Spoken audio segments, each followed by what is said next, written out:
తనను BRS party నుంచి suspend చేయడంపై ఎమ్మెల్సీ కవిత తీవ్రంగా స్పందించారు.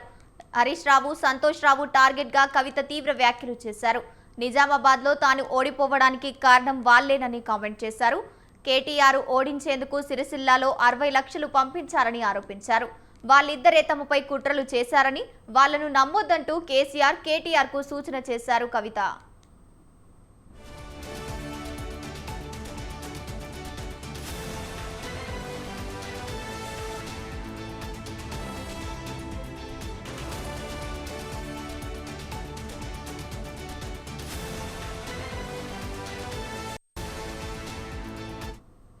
ఒక చెల్లిని, మహిళా ఎమ్మెల్సీని తనపై కుట్రలు జరుగుతున్నాయని గతంలో తెలంగాణ భవన్లో ప్రెస్ మీట్ పెట్టి చెప్పానని, వర్కింగ్ ప్రెసిడెంట్ గా ఉన్న కేటీఆర్ పట్టించుకోరా అని ప్రశ్నించారు.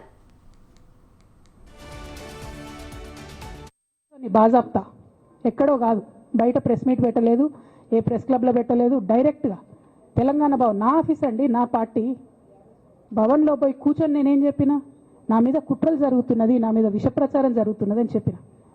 నేను రామన్నను బుజ్జగించి గడ్డం పట్టుకొని అడుగుతా ఉన్నా, అన్న నీ చెల్లెని, ఒక మహిళా ఎమ్మెల్సీని మన పార్టీ ఆఫీస్లో కూర్చొని నా మీద కుట్రలు జరుగుతున్నాయని నేనంటే, మీరు వర్కింగ్ ప్రెసిడెంట్గా ఉన్నారన్న, ఫోన్ చేయరా అన్న, నాకు ఏమైంది బేటా, ఎందుకు బాధపడుతున్నావు అని ఫోన్ చేయరా? ఇది ఎప్పుడు జరిగిన ఇన్సిడెంటు? లేక లీక్ కాకముందు, నేను నా కొడుకు గ్రాడ్యుయేషన్కి అమెరికా పోకముందు, అంతకుముందే. మరి మీరు వర్కింగ్ ప్రెసిడెంట్ కదన్నా, నేను పార్టీ ఎమ్మెల్సీని కదా. చెల్లెలు, అన్న, బంధుత్వాలు పక్కన పెడదాం ఒక్క నిమిషం. ప్రొఫెషనల్ సెటప్లో ఒక పొలిటికల్ పార్టీలో ఒక మహిళా ఎమ్మెల్సీ భవన్లో కూర్చొని నా మీద కుట్రలు జరుగుతున్నాయంటే మీరు మాట్లాడినరా అన్న? 103 రోజులు అయిపోయిందన్న ఇయ్యాలటికి, ఒక్క మాట మాట్లాడినరా? నేను భవన్లో పోయి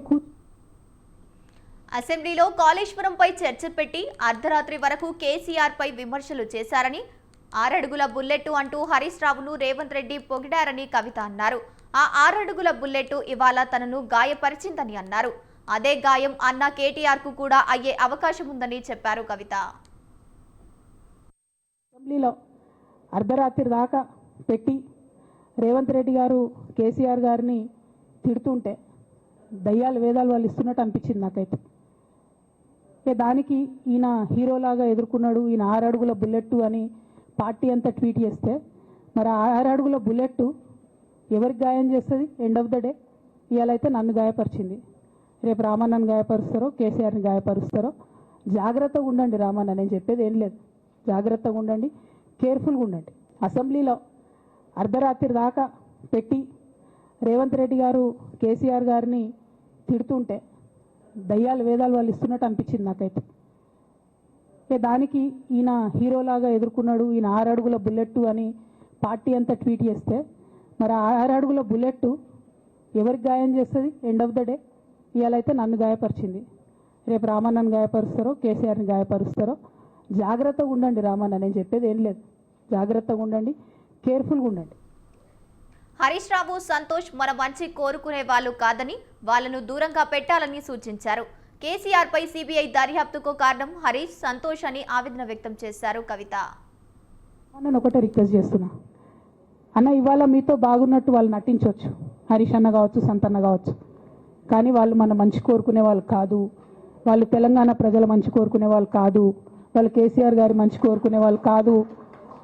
వాళ్ళను మీరు దూరం పెట్టి రాజకీయంగా తెలంగాణ రాష్ట్ర సమితిలో ఇప్పుడు బీఆర్ఎస్లో పనిచేస్తున్నటువంటి హార్డ్ కోర్ కార్యకర్తలను దగ్గరికి తీసుకొని, ప్రజా ఉద్యమాలు తీసుకొని ప్రజల దగ్గరికి పోతేనే మన పార్టీ బతుకుంటుంది, నాన్న పేరు బాగుంటుంది. ఇవాళ నాన్నకు సిబిఐ అనేటటువంటిది వచ్చిందంటే అది కేవలం హరీష్ రావు గారు, సంతోష్ రావు గారి అవినీతి వల్లనే వచ్చిందని మళ్ళొకసారి నేను ఘంటాపదంగా చెప్తున్నాను. నేను రామన్నను ఒకటే రిక్వెస్ట్ చేస్తున్నా. సీఎం రేవంత్ రెడ్డి, హరీష్ రావు ఒకే ఫ్లైట్ లో ప్రయాణించిన తర్వాత నుంచి తన మీద కుట్రలు ప్రారంభమయ్యాయని కవిత ఆరోపించారు. రేవంత్ కు హరీష్ రావు సరెండర్ అయ్యారని అన్నారు. నేను ఇవాళ ఓపెన్గా అడుగుతా ఉన్నాను, హరీష్ రావు గారికి నేను సూటి ప్రశ్న వేస్తున్నా, ఈ రాష్ట్ర ముఖ్యమంత్రి రేవంత్ రెడ్డి గారికి కూడా నేను సూటి ప్రశ్న వేస్తున్నా. నా మీద కుట్రలు ఎప్పటి నుండి ప్రారంభమైనాయి? ఎప్పుడైతే హరీష్ రావు గారు, రేవంత్ రెడ్డి గారు ఒకే ఫ్లైట్లో హైదరాబాద్ నుండి ఢిల్లీకో, ఢిల్లీ నుండి హైదరాబాద్లో ఒకే ఫ్లైట్లో వాళ్ళిద్దరు ప్రయాణం చేసి వచ్చినప్పుడు హరీష్ రావు గారు రేవంత్ రెడ్డి గారు కాళ్ళు పట్టుకొని సరెండర్ అయినాక ఈ కుట్రలు స్టార్ట్ అయినాయి, నా మీద ఈ స్టోరీలు స్టార్ట్ అయినాయి, మా కుటుంబాన్ని విడగొట్టాలనేటటువంటి కుట్ర స్టార్ట్ అయింది. నేను ఛాలెంజ్ చేస్తూ ఉన్నా, రేవంత్ రెడ్డి గారు మీరు చెప్పండి, ఆ ప్రయాణం జరిగిందా జరగలేదా? హరీష్ రావు గారు మీరు చెప్పండి, ఒకే ఫ్లైట్లో మీరు రేవంత్ రెడ్డి గారితో కలిసి వచ్చిండ్రా రాలేదా? ఆ తర్వాత నుండే నా మీద ఈ కుట్రలు జరుగుతున్నాయా లేదా? సరెండర్ అయింది మీరు. నేను ఇవాళ ఓపెన్గా అడుగుతా ఉన్నాను,